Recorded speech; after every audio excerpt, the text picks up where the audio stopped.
ওই বাংলাদেশের জনগণ বাংলাদেশের যে দলগুলো ক্ষমতায় আসার আগেই তাদের খাওয়ার দেখিয়ে চলতে চায়, একটাবার চিন্তা করুন, সেই দলগুলো যদি ক্ষমতায় আসে তাহলে কি আপনার অস্তিত্ব থাকবে? কখনো নয়। ওই বাংলাদেশের ছাত্র জনতা, তোমাদেরকে বলতে চাই, স্মরণ করে দিতে চাই, ভিডিওটা সর্বোচ্চ শেয়ার দিবেন, প্রতিবাদের আওয়াজ তুলবেন। এরকম নিউজ আমরা কখনো দেখতে প্রস্তুত ছিলাম না। একজন চাকরিজীবী মানুষ সোহাগ হত্যার প্রতিবাদ করার কারণে, সোহাগের বিচার দাবি করার কারণে তাকে চাকরি থেকে বের করে দিচ্ছেন। আমার উপরে থাকা পিকচার দিকে লক্ষ্য করুন। তাহলে স্বাধীনতাটা কোথায় অর্জন হলো? যেই দলগুলা ক্ষমতা আসার আগে তাদের পাওয়ার টেকাতে চায়, যেই দলগুলা ক্ষমতা আসার আগে চান্দাবাজি করতে চায়, যেই দলগুলা ক্ষমতা আসার আগে দর্শন করতে পারে, যেই দলগুলা ক্ষমতা আসার আগে দেশের মানুষকে অশ্লীল ভাষা, অকাট্য ভাষা গালিগালাজ করতে পারে, যেই দলগুলা ক্ষমতা আসার আগে জামাতের আমিরকে নিয়ে, জামাতকে নিয়ে কটূক্তি ভাষায় গালিগালাজ করতে পারে, সেই দলগুলা ক্ষমতা আসার পর কি পরিণতি করতে পারে দেখুন।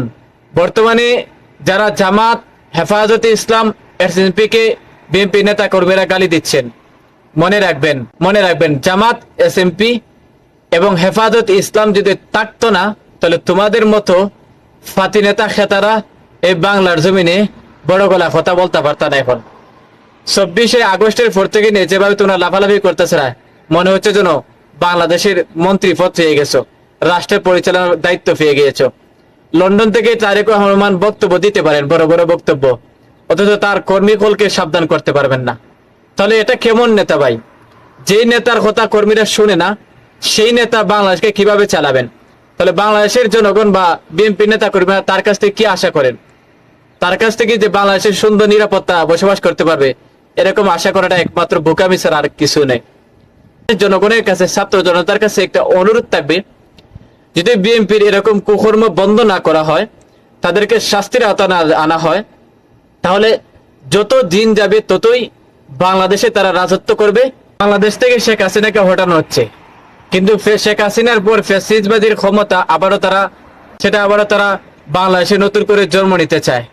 ছাত্র জনতার কাছে অনুরোধ থাকবে, তাদের এই কুকর্ম এবং যারা নতুন করে আবারও ফ্যাসিস্টবাদী সরকারের ক্ষমতাকালী অবস্থায় যে উপকর্মগুলো ছিল, সেই উপকর্মগুলো তারা বাস্তবায়ন করতে চায়।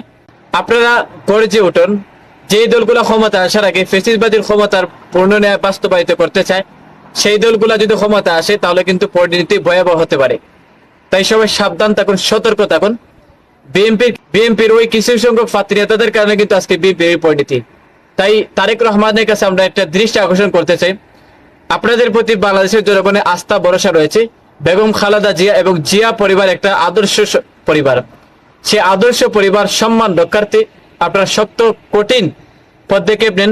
সঠিক যদি কখনো এরকম কুকর্মের মধ্যে দেখতে পান আপনাদের কোন নেতা কর্মীরা, তাদের বিরুদ্ধে আইনি ব্যবস্থা তো নিবেনই, তাদেরকে আপনার দল থেকে বহিষ্কার করুন। কারণ ওই সমস্ত নেতা কর্মীদের কারণে আপনার দলটা পূর্ণটা নষ্ট হয়ে যাচ্ছে। ভিডিওটা সর্বোচ্চ শেয়ার দিবেন, প্রতিবাদের আওয়াজ তুলবেন। যিনি এই কাজটা করেছেন তাকে যেন দ্রুত বাংলাদেশের জনগণের কাছে এবং ওই ভাইটাকে আবারও চাকরির মধ্যে ফিরিয়ে দেন এবং তাকে যেন কঠিন শাস্তি দেওয়া হয়। সবাইকে আওয়াজ